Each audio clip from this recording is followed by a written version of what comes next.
Hello दोस्तों, नमस्ते।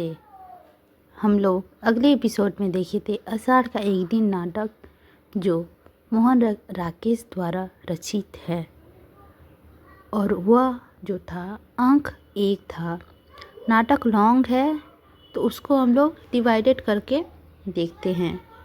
पहले अंक में हम लोगों ने देखा जो भी है, और अब हम लोग अंक 2 शुरू करते हैं। तो चलिए बिना लेट किए हुए हम लोग शुरू करते हैं अंक 2। कुछ वर्षों के अंतर वही प्रकोष्ठ की स्थिति में पहले से कहीं अंतर आ गया था। लिपाई कई स्थानों से उखड़ रही थी। गेरू से बने स्वातिक, शंख और कमल अब बुझे बुझे से हैं। चूल्हे के पास पहले से बहुत कम बर्तन हैं। कुंभ केवल 2 है और उन पर ऊपर तक काई जमी है। आसन पर कुछ भोजपात्र बिखरे हैं, कुछ एक रेशमी वस्त्र में बंधे हैं। आसन के निकट एक टूटा मोड़ा है, जिस पर भोजपात्र सी कर बनाया एक ग्रंथ रखा है। चूल्हे के निकट कोने में रस्सी बंधी है, जिस पर कुछ वस्त्र सूखने के लिए फैलाया गया है। अधिकांश वस्त्र फटे हैं और उन पर जगह जगह टाकियां लगी है। एक टूटा मोढ़ा ड्यूरी के पास, द्वार के पास रखा है। चौकी एक ही है, जिस पर बैठी मल्लिका खलर में औसत पीस रही है। अंदर बिछे तल्प का कोना उसी तरह दिखाई देता है। अंबिका तल्प पर लेटी है। बीच बीच में वह करवट बदल लेती है। निपेक्ष बाहर से आता है। मल्लिका अपना अंशुक ठीक करती है। निपेक्ष, अब कैसा है अंबिका का स्वास्थ्य? मल्लिका, वैसा ही ज्वार आता है अभी। निपेक्ष, पहले से कुछ भी अंतर नहीं है? मल्लिका, लगता तो नहीं। निपेक्ष, 2 वर्ष के निरंतर एक सा ज्वार। मल्लिका ठंडी सांस भर कर पीसी हुई औषधि पत्थर से कटोरे में डालने लगती है। निपेक्ष मोटा खींचकर उसके पास हाथ बैठता है। वास्तव में अंबिका बहुत चिंता करती है। मल्लिका औषध भी ठीक से नहीं खाती। औसत में दूध और शहद मिलाकर हिलाने लगती है। निपेक्ष अपनी उंगलियां उलझाने उसे देखता रहता है। निपेक्ष, तुम्हारा स्वास्थ्य कैसा है? मल्लिका, ठीक है। निपेक्ष, दुबली होती जा रही हो। बहुत दिनों से राजधानी की ओर से कोई व्यक्ति नहीं आया। मल्लिका आंखें बचाती हुई अधिक व्यस्त भाव से औषध हिलाती रही है। कभी कभी सोचता हूँ एक बार उज्जैनी जाकर उनसे मिल आऊँ। मल्लिका, क्यों? निपेक्ष, कई बातें करना चाहता हूँ। कई बार लगता है कि दोष मेरा ही है। मल्लिका गंभीर भाव से उसकी ओर देखती है। मल्लिका, किस बात का? निपेक्ष लंबी सांस लेता है। निपेक्ष, बात तुम जानती हो। मैंने आशा नहीं की थी कि उज्जैनी जाकर कालिदास इस तरह वहाँ के हो जाएंगे। मल्लिका, और मुझे प्रशंसा है कि वे वहाँ रहकर इतने व्यस्त हैं। यहाँ उन्होंने केवल ऋतु संहार की रचना की थी, वहाँ उन्होंने कई नए काव्यों की रचना की है। 2 वर्ष पहले जो व्यवसायी आए थे, उन्होंने कुमार संभव और मेघदूत की प्रतिमा मुझे ला के दी थी। बता रहे थे उनके एक और बड़े काव्य की बहुत चर्चा है, परंतु उसकी प्रति उन्हें नहीं मिल पाई। निपेक्ष, यूँ सुना है तो उन्होंने कुछ नाटकों की भी रचना की है, जो उज्जैनी की रंगशालाओं में खेले गए हैं। फिर भी? मल्लिका, फिर भी क्या? निपेक्ष, मुझे कहते दुख होता है। उनकी व्यवसायियों का मुँह से और भी तो बहुत बातें सुनी थी।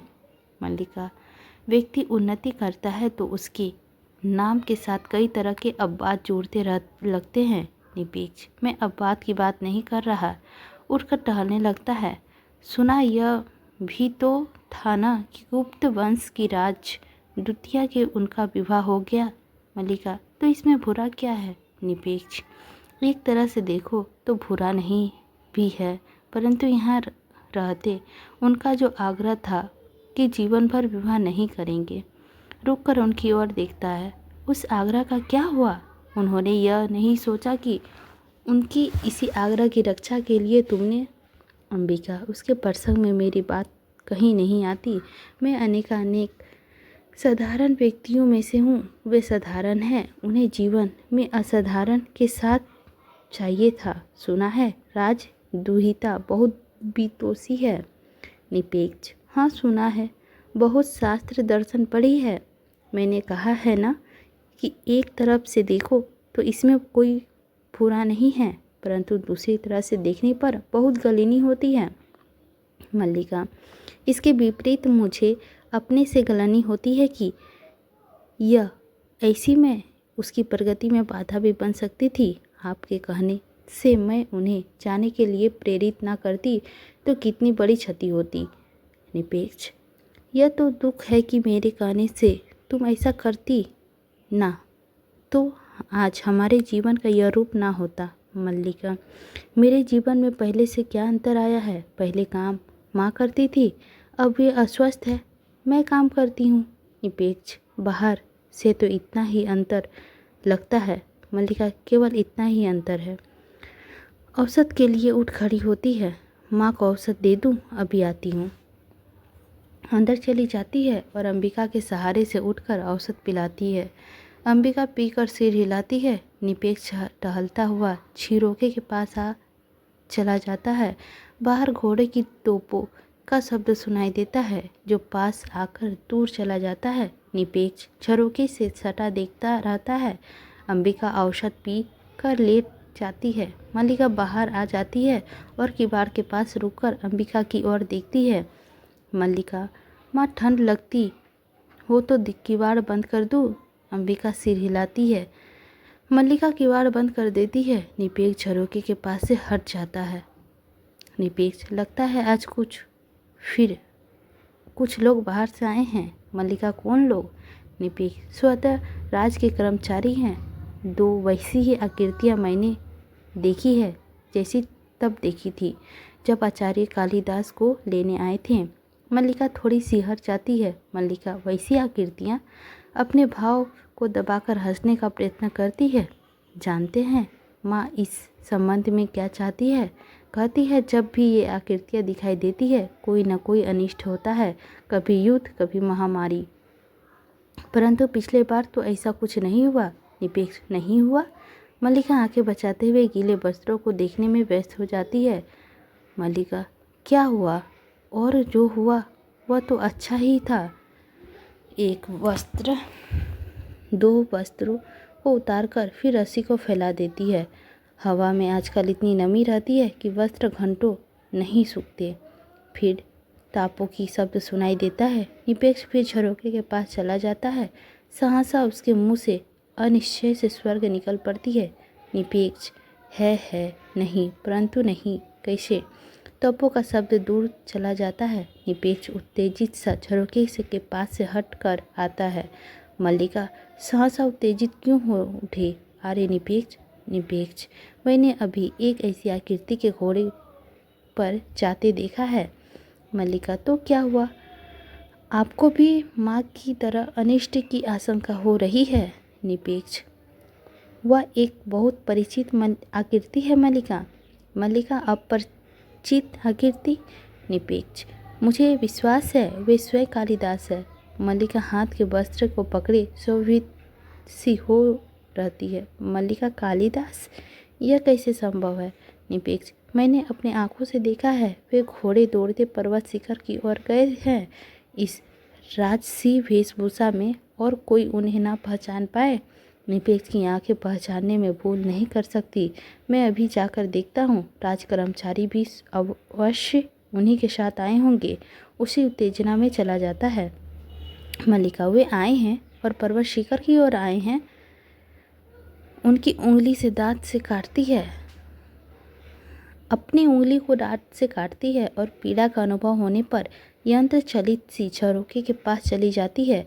डिहुरी से रंगिनी और शंगिनी अंदर आती है। मल्लिका आश्चर्य से उनकी ओर देखती है। रंगिनी शंगिनी को आगे करती है। रंगिनी, इससे पूछ, हम अंदर आ सकती हैं? शंगिनी उसे आगे कर स्वयं पीछे हट जाती है। शंगिनी, तू पूछ। मल्लिका उसके पास आ जाती है। रंगिनी, अच्छा मैं पूछती हूँ, सुनो, यह तुम्हारा घर है? मल्लिका, हाँ, आइए, आप मेरे यहाँ आए हैं। रंगिनी, और शंगनी अंदर आ जाती है और खोजती दृष्टि से इधर उधर देखती है। रंगनी हम विशेष रूप से किसी के यहाँ नहीं आई, समझ लो कि यूँ ही नहीं है। ग्राम प्रदेश में घूमती हुई संगनी हम यहाँ के घर देखना चाहती है रंगनी, और यहाँ के जीवन का अध्ययन करना चाहती है। संगनी, पहले मैं परिचय दे दूँ, यह है रंगनी। उज्जैनी के नाट्य केंद्र के नृत्य की अभ्यास करती है। नाटक लिखने में भी इनकी रुचि है। रंगनी यह संगनी उसी केंद्र में मृदंग और वीणा वादक सिखाती है। बहुत सुंदर पर्याय गीत लिखती है। अब गंध की ओर आ रही है। और तुम्हारा परिचय? मल्लिका कुछ भी उत्तर न देकर आश्चर्य से उनकी ओर देखती रहती है। शंगनी, तुमने अपने परिचय नहीं दिया। मल्लिका, मेरा परिचय कुछ भी नहीं है, आइए यहाँ आसन पर बैठिए। शंगनी, हम बैठने के लिए नहीं, अध्ययन करने के लिए आई है। इस स्थान पर आप लोग क्या करते हैं? मल्लिका, किस स्थान को? रंगनी, इसका अभिप्राय इस सारे स्थान से है जहाँ इस समय हम हैं। उज्जैनी से हम इसे प्रकोष्ठ कहते हैं। यहाँ तुम लोग क्या करते हो? मल्लिका, प्रकोष्ठ? रंगनी, प्रकोष्ठ को तुम लोग भी प्रकोष्ठ कहते हो, और कुंभों के निकट जाकर एक कुंभ को छूती है, इसे? मल्लिका, कुंभ। रंगिनी, कुंभ? प्रकोष्ठ को प्रकोष्ठ और कुंभ को कुंभ। निराशा से कंधे हिलाती है संगनी, देखो यहाँ कुछ स्थानीय शब्द नहीं है। मल्लिका हस्त सी उनकी ओर देखती है। मल्लिका, स्थानीय शब्द? संगनी, हाँ, आंचलिक शब्द। जैसे पतंजलि ने लिखा है कि यद्धा को कुछ लोग इरवा कहते हैं तथा तरवा को तरवा। यवान सत्वर्ण ऋषयो भूभूतु। मल्लिका, मुझे इतना ज्ञान नहीं है। संगनी कुछ निराश सी आसन पर बैठ जाती है। रंगनी घूमकर प्रकोष्ठ की एक एक वस्तु पर निरीक्षण करती है। मल्लिका शंगनी के पास चली जाती है। शंगनी, देखो, हम कुछ ऐसी बातें जानना चाहते थे जिनके संबंध यहाँ और केवल यहाँ के जीवन से हो। तुम्हारे घर और वस्त्र का लगभग हमारे जैसा है। यहाँ के जीवन में अपनी विशेषताएं क्या है?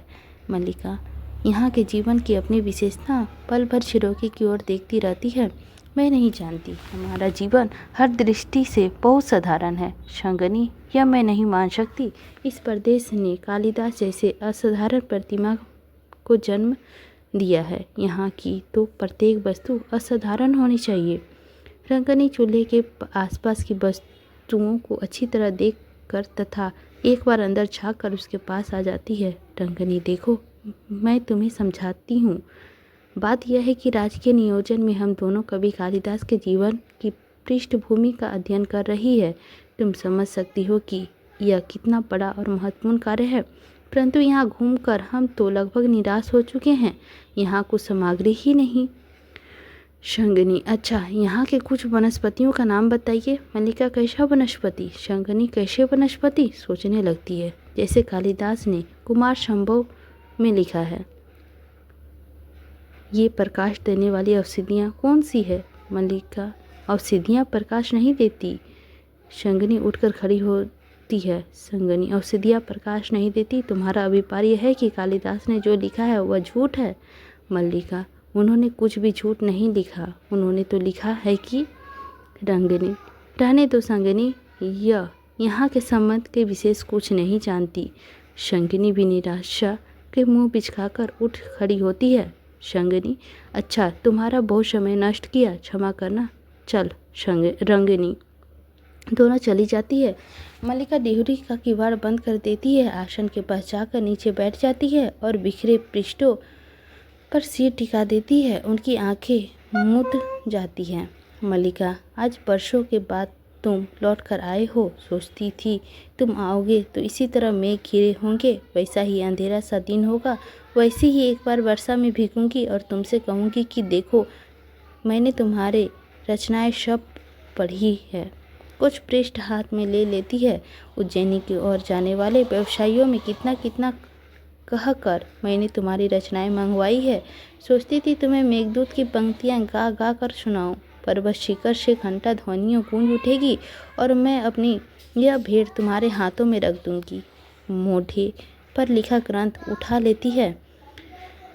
कहूँगी कि देखो ये तुम्हारी नई रचनाएं के लिए है। ये कोरे पृष्ठ मैंने अपने हाथों से बनाकर सिए हैं। या इन पर जब तुम जो भी लिखोगे उसमें मुझे अनुभव होगा कि मैं भी कहीं हूँ, मेरा भी कुछ है। निस्वार्थ छोड़कर ग्रंथ लिख देती है, परंतु आज तुम आए हो तो सारा वातावरण ही और है। और सोच पा रही तुम भी वहीं हो या कोई किवाड़ खटखटाता है।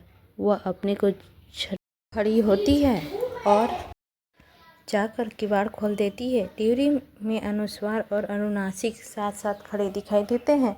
मल्लिका उन्हें देखकर असमंजस में पड़ जाती है। अनुस्वार, मुझे विश्वास है मैं इस समय देवी मल्लिका के सामने खड़ा हूँ। मल्लिका, कहिए। अनुस्वार, देव मृत गुप्त की अनुचरों का अभिवादन स्वीकार कीजिए। दोनों झुककर अभिवादन करते हैं। मल्लिका भौचक्की सी उन्हें देखती रहती है। मल्लिका, देव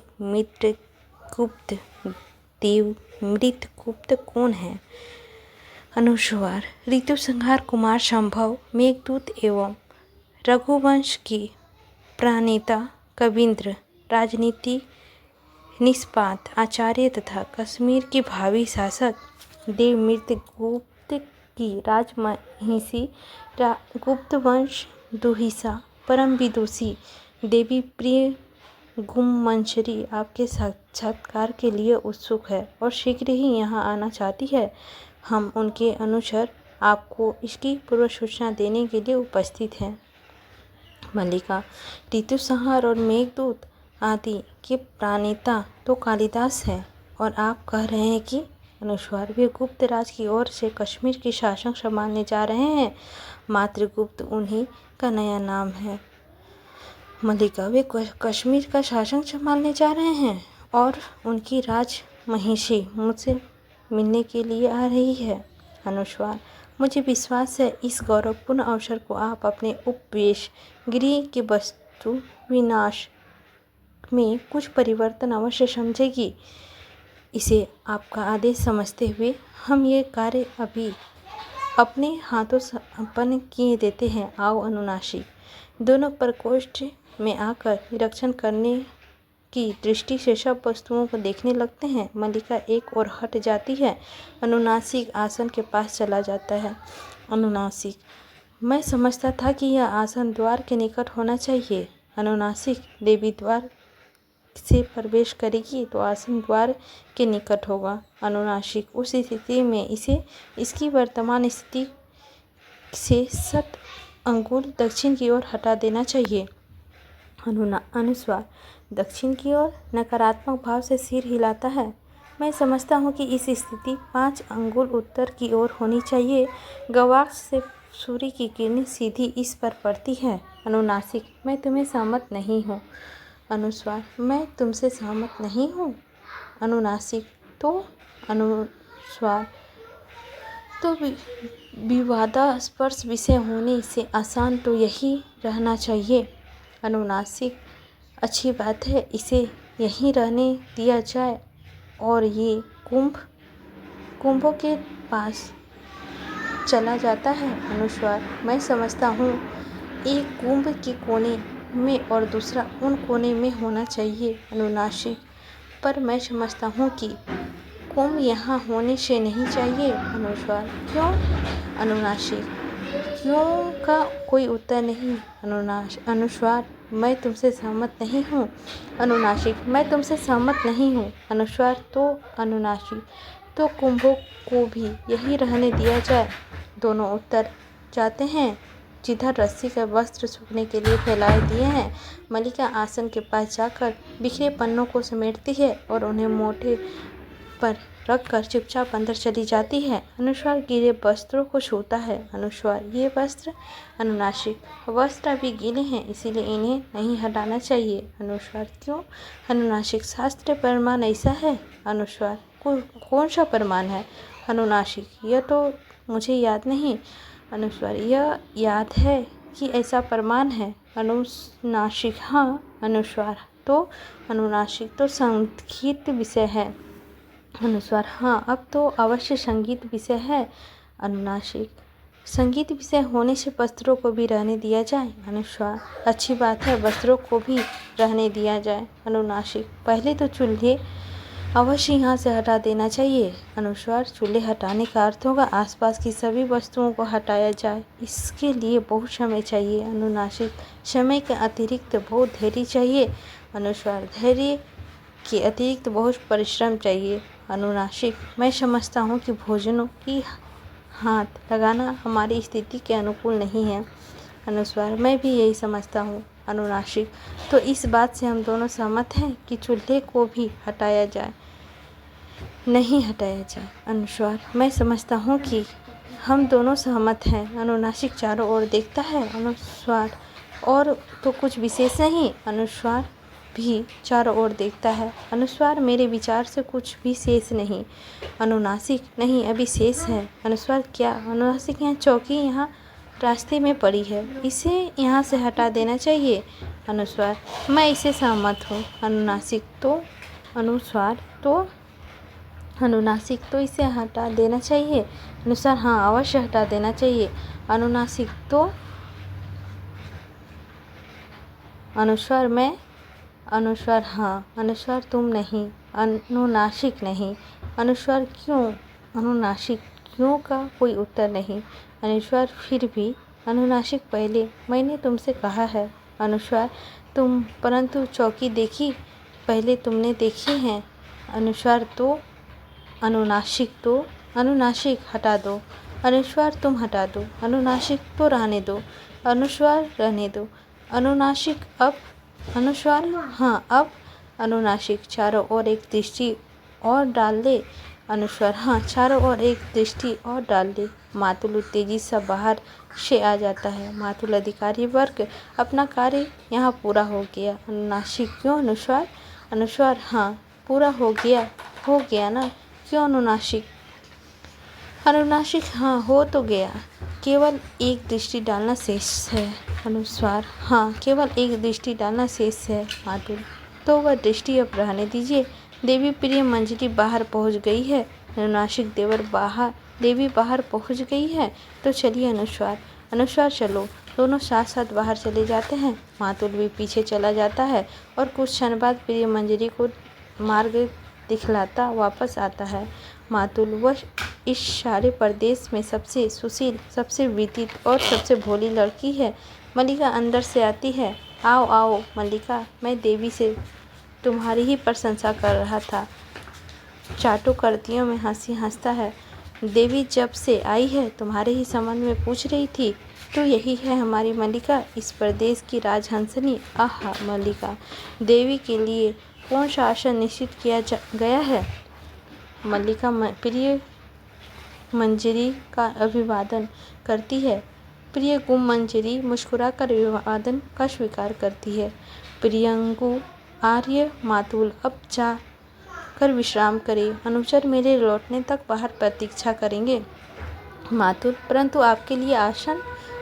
प्रियंगु उसकी चिंता ना करे, मुझे असुविधा नहीं होगी। मातुल असुविधा तो होगी, आप असुविधा को असुविधा ना माने, यह दूसरी बात है। मैं वास्तव में कुलीनता कहते इसी को है। बड़े कुल की विशेषता ही यह होती है कि प्रियंगु अब विश्राम करे। मैंने पहले ही आपको बहुत थकाया है। मातुल मुझे थकाया है? आपने फिर चुटकियाँ में हंसी हंसता है। आपके कारण मैं थकूंगा। मुझे आप दिन भर पर्वत शिखर से खाई में और खाई से पत्थल शिखर पर जाने को कहती रही तो भी श्रृंखला नहीं करता। परंतु हमारे वश में केवल प्रतिमा ही नहीं, शरीर शक्ति भी है। मैं पशुओं के पीछे दिन में 10-10 योजन घुमा हूँ। मैं कहता हूँ कि संसार में सबसे कठिन काम कोई है तो पशुपालन है का। एक भी पशु मार्ग से भटक गए तो। प्रियंगु देखिए, आज भी हमारे पशु भटक रहे होंगे, जाकर एक बार उन्हें देख लीजिए। मातुल अब मैं पशु को देखता हूँ। गुप्त वंश के साथ संबंध और पशुओं को देख रेख मैंने तो अपने सब पशु को वर्षों पहले ही बेच दिए।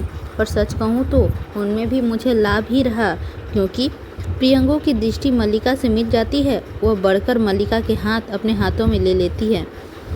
प्रियंगू, सचमुच वैसी ही हो जैसे मैंने कल्पना की थी। मल्लिका कुछ अव्यवस्थित होकर उसे देखती रहती है।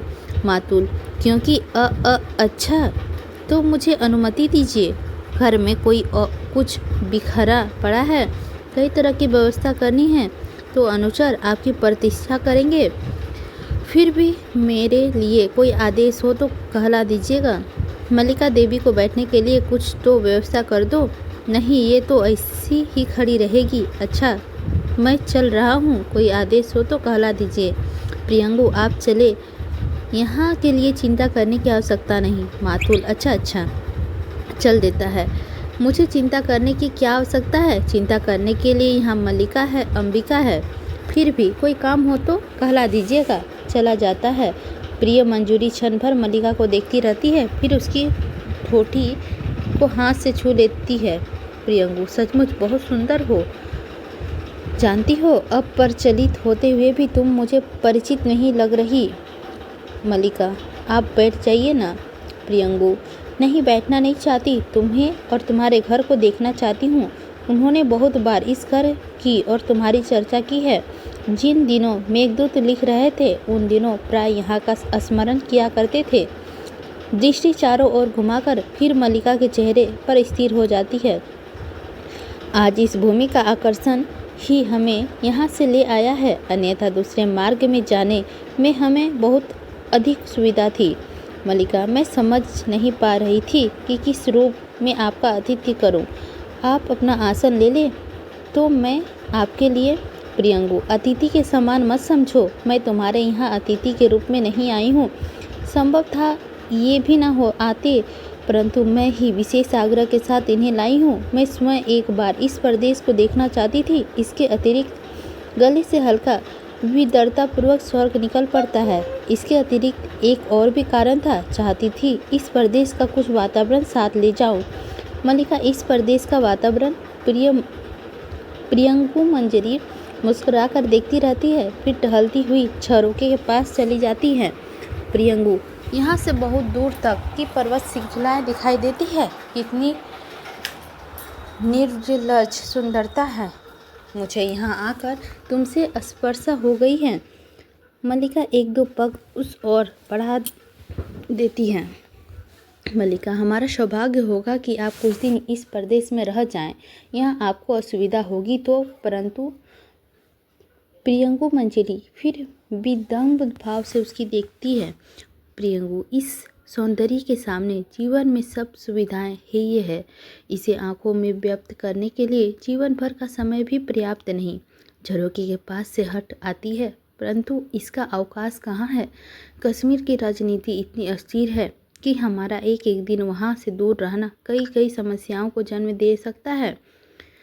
एक प्रदेश का शासन बहुत बड़ा उत्तरदायित्व है। हम पर तो और भी बड़ा उत्तरदायित्व है, क्योंकि कश्मीर की स्थिति इस समय बहुत संकटपूर्ण है। यूँ वहाँ के सौंदर्य की भी इतनी चर्चा है, परंतु हमें उन्हें उससे देखने का अवकाश कहाँ रहेगा। बाहें पीछे टिकाएं आसन पर बैठ जाती है, इसीलिए तुमसे स्पर्शता होती है। सौंदर्य की यह सहज उपभोग हमारे लिए केवल एक सपना है। बैठ जाओ। आसन पर अपने सामने बैठने के लिए संकेत करती है। मल्लिका नीचे बैठने लगती है तो उसे रोक देती है। यहाँ मेरे पास बैठो। मल्लिका, मैं दूसरा आसन ले आती हूँ। कोने से मोढ़ा उठाकर आसन के पास रख देती है और उस पर रखे भोजपत्र आदि गोदी में रखकर बैठ जाती है। प्रियंगू, लगता है यहाँ ग्राम प्रदेश में रहकर भी तुमने साहित्य के अनुराग है। मल्लिका की आंखें झुक जाती है। किसकी रचनाएं हैं ये? मल्लिका, कालिदास की। प्रियंगू के भौहें कुछ सुकुचित हो जाती है। प्रियंगू, अब ये मृतगुप्त के नाम से जाने जाते हैं। यहाँ भी उनकी रचनाएं मिल जाती हैं। मल्लिका, ये प्रतिभा मैंने उज्जैनी से आने वाले व्यवसायियों से प्राप्त की है। प्रिय मंजूरी के होठों में हल्की व्यंग्यात्मक मुस्कुराहट प्रकट होती है। प्रियंगू, मैं समझ सकती हूँ, उनसे जान चुकी हूँ कि तुम बचपन से ही उनकी संगनी रही हो। उनकी रचनाओं में प्रति तुम्हारा मोह स्वाभाविक है। जैसे कुछ सोचती सी छत की ओर देखने लगती है। वे भी तब जब तक यहाँ के जीवन की चर्चा करते हुए आत्मविस्मृत हो जाते हैं। इसीलिए राजनीतिक कार्यों में कई बार उनका मन उखड़ने लगता है। फिर उनकी आंखें मल्लिका के मुख पर अस्थिर हो जाती है। ऐसे अवसरों पर उनके मन को संतुलित रखने के लिए बहुत प्रयत्न करना पड़ता है। राजनीतिक साहित्य नहीं, उसने एक एक क्षण का महत्व है। कभी एक क्षण के लिए भी चूक जाए तो बहुत बड़ा अनिष्ट हो सकता है। राजनीतिक जीवन की धुरी में बने रहने के लिए व्यक्ति को बहुत जागरूक रहना पड़ता है। साहित्य उसके जीवन का पहला चरण था। जब ये दूसरे चरण में पहुंच चुके हैं, मेरा अधिक समय इसी आयास से बीतता है कि मैं उन्हें बड़ा हुआ चरण पीछे ना हट जाए। बहुत परिश्रम करना पड़ता है इसमें। मशहूर आने का प्रयत्न करती है। तुम ऐसा नहीं समझती मल्लिका? मैं राजनीतिक जीवन के संबंध में कुछ नहीं जानती प्रियंगू, क्योंकि तुम ग्राम प्रदेश से हो। उठ खड़ी होती है। मल्लिका भी उठने लगती है तो कंधे पर हाथ रखकर वह उसे बैठा देती है। बैठी रहो। निचले होठ से थोड़ा चबाती हुई टहलने लगती है। मैंने तुमसे कहा था ना, यहाँ का कुछ वातावरण साथ ले जाना चाहती हूँ। यह इसीलिए कि उन्हें अभाव का अनुभव ना हो। उससे कई बार बहुत क्षति होती है। ये व्यर्थ और धैर्य खो देते हैं, जिसमें समय भी जाता है, शक्ति भी। उसके समय का बहुत मूल्य है। मैं चाहती हूँ कि उसका समय इस तरह नष्ट ना हुआ करे। मल्लिका के सामने आकर रुक जाती है। इसीलिए मैं यहाँ से कहीं कुछ अपने साथ ले जा रही हूँ। कुछ हिरन शावक जाएंगे जिनका हम अपने उद्यान में पालन करेंगे। यहाँ की औषधियाँ उद्यान की कीड़ा सेल पर तथा आसपास के प्रदेश में लगवा दी जाएगी। हम यहाँ के कुछ घरों से वहाँ का निर्माण करेंगे। मातुल और उसका परिवार भी साथ जाएंगे। यहाँ के कुछ अनाथ बच्चों को भी लेकर जाएंगे और हम शिक्षा देंगे। समझती हूँ कि उसका अंतर पड़ेगा।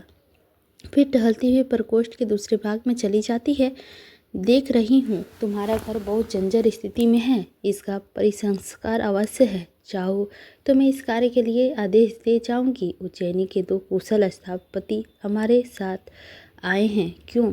मल्लिका उठकर उसकी ओर देखती है। मल्लिका, आप बहुत उदार है, परंतु हमें ऐसे ही घर में रहने का अभ्यास है, इसीलिए असुविधा नहीं होती। प्रियंगू, फिर भी चाहूँगी कि इस घर की परिसंसार हो जाए। उसके जीवन के आरंभिक वर्षों का इस घर के साथ भी संबंध रहा है। मातुल का घर के स्थान पर मैंने नए भवन का निर्माण का आदेश दिया है। स्थापतियों से कहा है कि वे उज्जैनी का संकलन शिलाएं लाकर कार्य आरंभ करें। खेद है कि कार्य का निरीक्षण के लिए मैं स्वयं नहीं यहाँ रह पाऊँगी। कल ही हमें आगे की यात्रा आरंभ कर देनी होगी। तुम भी हमारे साथ क्यों नहीं चलती? मल्लिका मुड़ सी उनकी ओर देखती है। मल्लिका, मैं? प्रियंगू पास आकर उसके कंधे में हाथ रख देती है। प्रियंगू, हाँ, इसमें बाधा क्या है? या तुम किसी ऐसे सूत्र में तो बंधी नहीं हो कि? मल्लिका, मेरी माँ यहाँ है। प्रियंकू, यह कोई बाधा नहीं है। तुम्हारी माँ के भी साथ चलने की व्यवस्था हो सकती है। हमारे स्थपति इस घर का परिसंसार करते रहेंगे। तुम वहाँ मेरे साथ मेरी संगनी के रूप में रहोगी। मल्लिका के चेहरे में आहत अभिमान की रेखाएं प्रकट होती है, परंतु वह अपने को दबाए रखती है। मल्लिका, क्षमा चाहती हूँ, मैं अपने को ऐसे गौरव की अधिकारिणी नहीं समझती। प्रियंकू, परंतु मैं तुम्हें इसके से कहीं अधिक और अधिकारिणी समझती हूँ। मेरे आने से पहले राज्य के 2 अधिकारी यहाँ आए थे। होठों पर फिर भी किंत मुस्कान आ जाती है। मैंने उन्हें औपचारिक के लिए ही नहीं भेजा था। मल्लिका उसका अर्थ समझने का प्रयत्न करते हुए अनिश्चित सी उसकी ओर देखती रहती है। मल्लिका, देखा है प्रियंकू, तुम उनमें से जिसे भी अपने योग समझो, उसी के साथ तुम्हारे विवाह का प्रबंध किया जा सकता है। दोनों योग अधिकारी हैं। मल्लिका देवी भोज पात्रों का वक्ष से सजाए कुछ पग आसन की ओर हट जाती। प्रिय मंजूरी उसे सीधी दृष्टि से देखते हुए धीरे धीरे उसके पास चली जाती है। प्रियंकू, संभवतः तुम दोनों में से किसी को भी अपने योग नहीं समझती, परंतु राज्य में ये 2 ही नहीं और भी अनेक अधिकारी है। मेरे साथ चलो, तुम जिसके साथ भी चाहोगी। मल्लिका आसन पर बैठ जाती है और रूंधे आवेश में अपना होठ काट देती है। मल्लिका, इस विषय की चर्चा छोड़ दीजिए। कला रूंध जाने से शब्द स्पर्श ध्वनित नहीं होते। अंदर का द्वार खुलता है और अंबिका रोष और आवेश के कारण शिथिल और कांपती सी बाहर आकर जैसे अपने को सहेजने के लिए रोकती है। प्रियंगु, क्यों तुम्हारे मन में कल्पना नहीं है कि तुम्हारा अपना घर परिवार हो? अंबिका धीरे धीरे उसकी ओर बढ़ती है। अंबिका, नहीं, इसके मन में यह कल्पना नहीं है। प्रियंगु घूमकर उसकी ओर देखती है। मल्लिका अव्यवस्थित भाव से उठ खड़ी होती है। मल्लिका, माँ। अंबिका, इसके मन में यह कल्पना नहीं है क्योंकि यह भावना के स्तर पर जीती है। इसके लिए जीवन में सांस भूले जाने के शब्द गले में अटक जाते हैं। मल्लिका हाथ का पृष्ठ आसन पर रख देती है और पास जाकर अंबिका की पीठ का सहारा देती है। मल्लिका, तुम उठ क्यों आई माँ? तुम्हारा स्वास्थ्य ठीक नहीं है, चलो चलकर लेट रहो। उसे वापस अंदर ले जाना चाहती है परंतु अंबिका उसका हाथ अपनी पीठ से हटा देती है। अंबिका, मैं किसी आने वाले की बात भी नहीं कर सकती। दिन मास वर्ष मुझे घटते हुए बीत गए हैं। मेरे लिए ये घर नहीं, एक काल गुफा है जिसमें हर समय बंद रहती हूँ। और तुम चाहती हो मैं किसी से बात भी ना करूँ? चलने की चेष्टा में गिरने की हो जाती है, उसे संभाल लेती है। मल्लिका, परंतु माँ, तुम स्वस्थ नहीं हो। अंबिका, तुम्हारी अपेक्षा में फिर भी अधिक स्वस्थ हूँ। प्रियंकु के पास जाकर उसे सिर से पैर तक देखती है। यह घर सदा से इस स्थिति से नहीं है राजवधु। मेरे हाथ चलते थे तो मैं प्रतिदिन इसे लिपती बहोरती थी। यहाँ की हर वस्तुओं की तरह गिरी टूटी नहीं थी, परंतु आज तो हम दोनों माँ बेटी के यहाँ टूटी सी पड़ी रहती हैं। यह सब इसीलिए कि फिर सांस फूले जाने से आगे नहीं बोल पाती। प्रिय मंजूरी प्रकोष्ठ पर दृष्टि डालने के बहाने उसके पास से हट जाती है। प्रियंगु, मैं देख रही हूँ घर की स्थिति अच्छी नहीं है। मल्लिका मेरे साथ चल सकती है तो समस्या वैसे भी सुलझ जाती, परंतु अब होठ काटते हुए जैसे सोचने के लिए क्षण भर रुक जाती है। अब जो कुछ संभव है मैं कर जाऊंगी। स्थापतियों को आदेश दे जाऊंगी कि इस घर को गिरा कर इसके स्थान पर। मल्लिका चूक जाती है। मल्लिका, ऐसा मत कीजिए, इस घर को गिरने का आदेश मत दीजिए। प्रिय मंजूरी फिर सीधी दृष्टि से उसे देखती है। प्रियंगु, मैं तुम्हारी सुविधा के लिए कह रही थी। तुम्हें इसकी असुविधा है तो ठीक है, मैं ऐसा आदेश नहीं दूंगी। फिर भी चाहती हूँ कि तुम्हारे लिए कुछ न कुछ कर सकूँ। इस समय और नहीं रुक सकती। कल की यात्रा से पहले कोई आवश्यक कार्य पूरे करने हैं। तो यूँ इस समय भी अवकाश नहीं था, पर मैंने आना आवश्यक समझा। वे पर्वतीकर की ओर घूमने गए हैं, मैं उस बीच इधर चली आई। अच्छा। मल्लिका की उंगलियां उलझ जाती है और आंखें रुक जाती है। अंबिका अपने आवेश में एक पग प्रियंगु की ओर बढ़ जाती है। अंबिका, मैं तुमसे कहना चाहती थी राजवधु, तुम्हें बताना चाहती थी कि हम लोग खांसने लगती है और शब्द खांसी में डूब जाते हैं। प्रियंगु मंजरी द्वार के पास से मुड़कर उनकी ओर देखती है। प्रियंगु, मैं आपका कष्ट समझ रही हूँ। जो भी सहायता मुझसे बन पड़ेगी अवश्य करूँगी। इस समय अनुचर प्रतीक्षा कर रहे हैं, इसीलिए। गंभीर मुस्कुराहट के साथ मल्लिका की ओर देखकर सिर हिलाती है और चली जाती है। अंबिका आवेश की शीतल उस ओर देखती है, फिर गिरती सी आसन पर बैठ जाती है और कुछ पन्ने उठाकर मल्लिका की ओर बढ़ा देती है। अंबिका, लो मेघदूत की पंक्तियाँ पढ़ो, इन्हीं में न कहती थी इसके अंतर और कोमलता साकार हो उठी है। आज इस कोमलता का भी साकार रूप देख लिया। मल्लिका ठगी सी उसकी ओर देखती रही। आज वह तुम्हें तुम्हारी भावना का मूल देना चाहते हैं तो क्यों नहीं स्वीकार कर लेती? घर की प्रीतियों की परिसंसार हो जाएगा और तुम उनके यहाँ परिचारिका बनकर रह सकोगी। इससे बड़ा और क्या सौभाग्य तुम्हें चाहिए? मल्लिका, राजकन्या की अपनी जीवन दृष्टि है माँ, उसके लिए और कोई कैसे उत्तरदायी है? अंबिका, परंतु राजकन्या के यहाँ आने के लिए कौन उत्तरदायी है? निसंदेह वह किसी की इच्छा के बिना यहाँ नहीं आई। राज्य का स्थापित के घर की भातियों की परिसंसार कर देंगे। आज वह शासक है, उसके पास संपत्ति है। उस शासक की संपत्ति का परिचय देने के लिए इससे अच्छा और क्या उपाय हो सकता है? मल्लिका, परंतु माँ।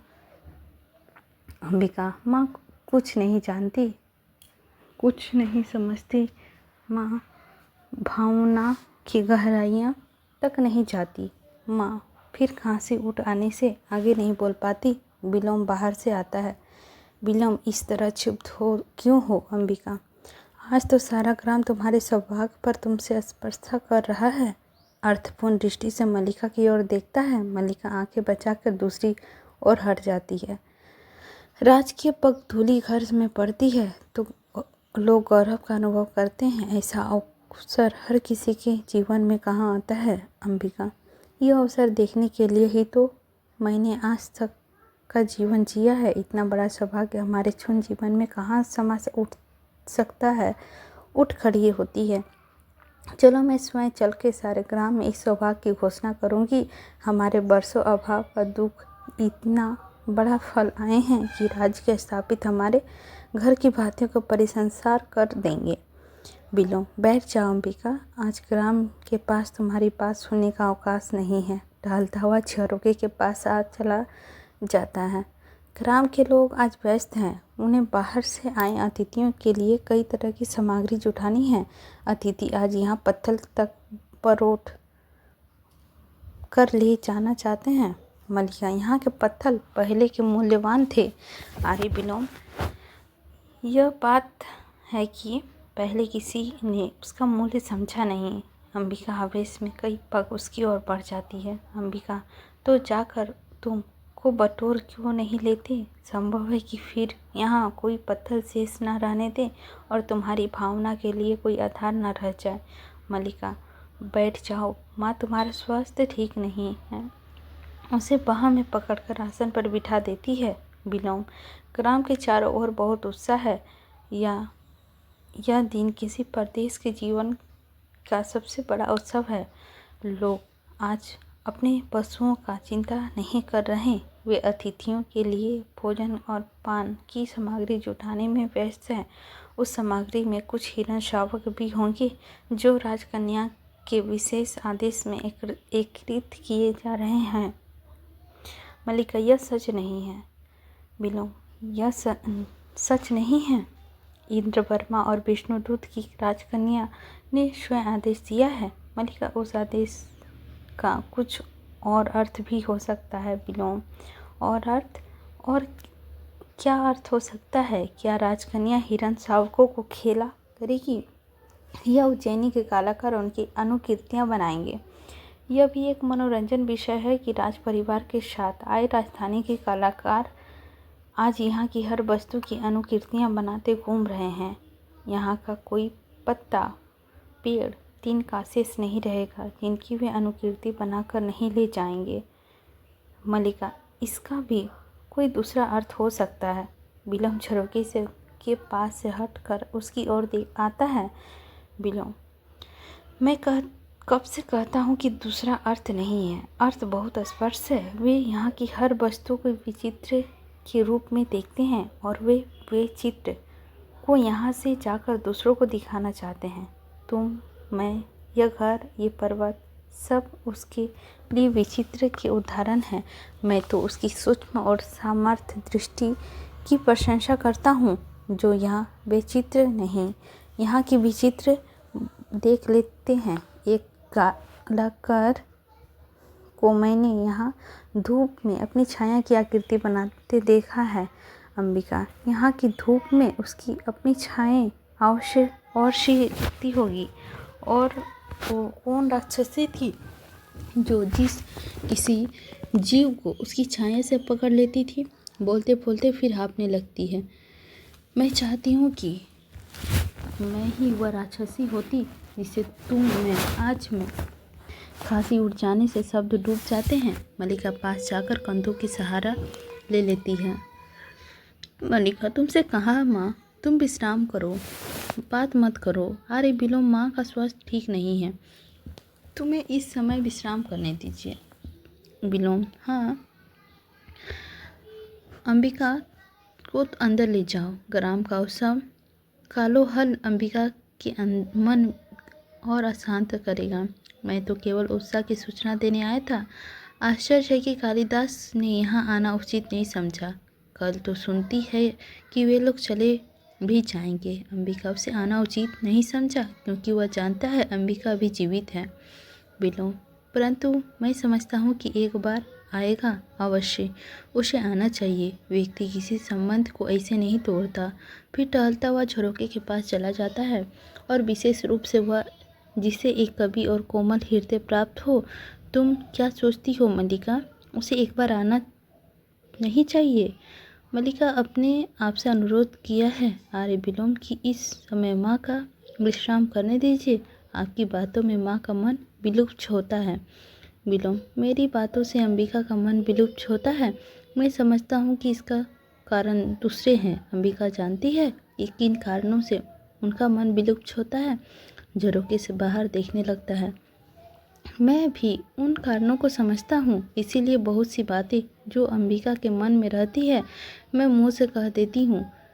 मुड़ कर मल्लिका की ओर देखता है। मेरा तुम्हें यहाँ होना अखर रहा है। मैं जानता हूँ कि यहाँ कोई नई बात नहीं, परंतु मैं कुछ ही देर के और यहाँ रहना चाहता हूँ। फिर बाहर देखने लगता है।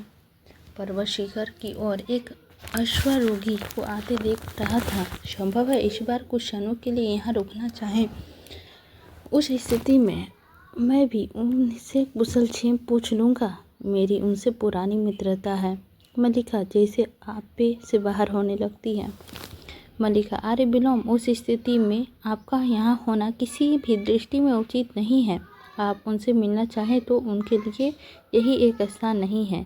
विलोम उसी तरह बाहर देखता रहता है। विलोम, परंतु यही स्थान क्या बुरा है? इनसे जाने के दिन भी हम यहीं पर मिले थे। वर्षों के बाद उसी स्थान पर मिलने से अंतराल का अनुभव नहीं होगा। मल्लिका विलोम के पास चली जाती है और उसे बाह में पकड़कर झरोखे से हटा देना चाहती है। मल्लिका, मैं अनुरोध करती हूँ आप इस समय यहाँ ठहरने का हट ना करें। विलोम अपने स्थान से नहीं हिलता। दूर से घोड़े और तापों के शब्द सुनाई देने लगता है। मैं कह रही हूँ ना, आप चले जाएं। यह मेरा घर है। मैं यहाँ नहीं चाहती आप इस समय मेरे घर में हो। विलोम फिर भी उसी तरह खड़ा रहता है। टोपों की शब्द पास आ जाता है। मल्लिका उधर से हटकर अंबिका के पास आ जाती है। माँ, इनसे कहो यहाँ से चली जाए। मैं नहीं चाहती इस समय यहाँ कोई अयाचित स्थिति उत्पन्न हो। तुम स्वस्थ नहीं हो और मैं नहीं चाहती कि कोई भी ऐसी बात हो जिससे तुम्हारा स्वास्थ्य विपरीत प्रभाव पड़े। अंबिका उससे हिलाने से इस तरह हिलती है जैसे वह जड़ हो गई हो। उसके माथे में तियारियां पड़ी हैं और आंखें बिना पलक झपके सामने देख रही है। तोपों की शब्द बहुत पास आ जाता है। मल्लिका फिर विलोम के पास चली जाती है। मल्लिका, आर्य विलोम, मैंने आपसे कहा है ना, आप यहाँ से चले जाएं। आप नहीं जानते कि टोपों के शब्द पास आकर दूर जाने लगते हैं। मल्लिका इसे स्तंभ हो रहती है जैसे उसे काट मार गया हो। विलोम धीरे से मुड़कर उसकी ओर देखता है। विलोम, चला जाता हूँ। कंठ से हल्का व्यंग्यात्मक स्वर्ग निकालता है। मैं नहीं चाहता मेरे कारण यहाँ कोई अयाचित स्थिति उत्पन्न हो, परंतु क्या अयाचित स्थिति उत्पन्न ना हो सकती है? जान सकता हूँ। झरोखे के हट कर प्रकोष्ठ के बीच में आ जाता है। क्यों अंबिका, मेरे यहाँ रहने से कोई यथाचित स्थिति उत्पन्न हो सकती है? अंबिका, मैं जानती थी, आज नहीं तब से ही जानती थी। वो आता तो मुझे आश्चर्य होता, अब मुझे आश्चर्य नहीं होता। स्वर्ग ऊंचा उठता जाता है। मल्लिका जैसे सारी शक्ति खोकर धीरे धीरे आसन पर बैठ जाती है। कोई आश्चर्य नहीं है, प्रशंसा है कि मैं उसके संबंध को ठीक सोचती थी। जीवन एक भावना है, कोमल भावना, बहुत बहुत कोमल भावना। विलोम, परंतु मुझे खेद है, वर्षों से इस दिन की प्रतीक्षा की थी। अपनी मित्रता पर भरोसा भी था। अर्थपूर्ण दृष्टि से मल्लिका की ओर देखता है, परंतु अब भरोसा नहीं रहा। स्वतः अब मित्रता एक और से ही नहीं, उनसे कभी हमें अपनी मित्रता का योग नहीं समझा। फिर समान की सम्मान में मित्रता होती है। मल्लिका सहसा उठ खड़ी होती है। उसकी आंखों में हताशा की कठोरता झलक रही है। मल्लिका आर्य विलोम ऐसी दृष्टि में उसे देखता है जैसे किसी बच्चे खेल रहा हो। फिर मैं कह रही हूँ आप चले जाएं, अन्यथा वास्तव में यहाँ एक अनाचित स्थिति उत्पन्न हो जाएगी। विलोम ऐसा मुस्कुराकर अंबिका की ओर देखता है। तब तो मुझे अवश्य ले जाना चाहिए। अच्छा अंबिका, तुम्हारे स्वास्थ्य की मुझे बहुत चिंता रहती है। जहाँ तक संभव हो धृत और मधु का सेवन करो। मैंने अभी अभी नया मधु निकाला है, आवश्यकता हो तो तुम्हारे लिए। मल्लिका, हमें मधु की आवश्यकता नहीं है, हमारे घर में मधु पर्याप्त मात्रा में है। विलोम ऐसा? अच्छा। अंबिका क्षण भर दोनों की ओर देखता रहता है, फिर चला जा देता है। द्वार के पास पहुंचकर फिर रुक जाता है। पर कभी मधु की आवश्यकता पड़ ही जाए तो संकोच मत करना। फिर चला जाता है। मल्लिका क्षण भर सिर झुकाए दबी सी खड़ी रहती है, फिर अपने को संभाल पाने की असमर्थ अंदर को चल देती है। अंबिका का भाव आवेश में हताशा और हताशा से करुण में बदल जाता है। मल्लिका रुक जाती है, पर कुछ भी उत्तर ना देने घर मुंह हाथों में छिपा लेती है। अंबिका उठकर धीरे उसके पास आ जाती है और उसके बाहों में ले लेती है। मल्लिका अंबिका का वक्ष में मुंह छिपा लेती है। सारा शरीर रुआई से कांपता रहता है, पर गले से स्वर्ग नहीं निकलता। अंबिका की आंखें भर जाती है और उसे कांपते शरीर को अपने से सटाए उसकी पीठ पर हाथ फेरती रहती है। फिर होठों और गालों से उसके लिए सिर से दुलारने लगती है। अंबिका, आप फिर रोती हो उसके लिए, उस व्यक्ति के लिए जिसने। मल्लिका उसके संबंध में कुछ मत कहो माँ, कुछ मत कहो, सिसकने लगती है। अंबिका उसके सहारे से वहीं बिछा लेती है और उसकी सिहरती पीठ पर झुक जाती है। इसी के साथ हम लोग का दूसरा अंक समाप्त होता है। और फिर और एक अंक है, अंक 3, उसको हम लोग देखेंगे। काफ़ी अच्छा नाटक है, आप लोग इसे पूरा अच्छी तरह से सुनिएगा, फिर समझ में आएगा। जब तक हम इसको अच्छे से नहीं सुनते हैं, नहीं पढ़ते हैं, तब तक समझ में नहीं आता है पूरा स्टोरी। थोड़ा थोड़ा पार्ट को हम लोग पढ़ते हैं बट समझ में नहीं आता है। लेकिन हम लोग जब तक पूरा यदि नहीं सुनेंगे या पूरा यदि नहीं पढ़ेंगे तो नहीं समझ में आएगा। मेरे पास था तो आप लोगों के पास हम शेयर करना ज़रूरी समझे। यदि आप लोगों को अच्छी लगी होगी तो लाइक कीजिएगा, चैनल पर नए होंगे तो सब्सक्राइब कीजिएगा और हमें बताइएगा कमेंट करके कि हमारे ये स्टोरी हमारे वॉइस के द्वारा आप लोगों को कैसी लग रही है। आई होप अच्छी ही लगी होगी। यदि लग रहा होगा किसी को शेयर करना, किसी का ज़रूरत पूरा करना, तो आप लोग शेयर भी बेहिचक कर सकते हैं और कमेंट करके हमें बताइएगा कि सच में ये स्टोरी आप लोगों को अच्छी लगी या नहीं। आपकी कमेंट का हमें वेट रहेगा। मिलते हैं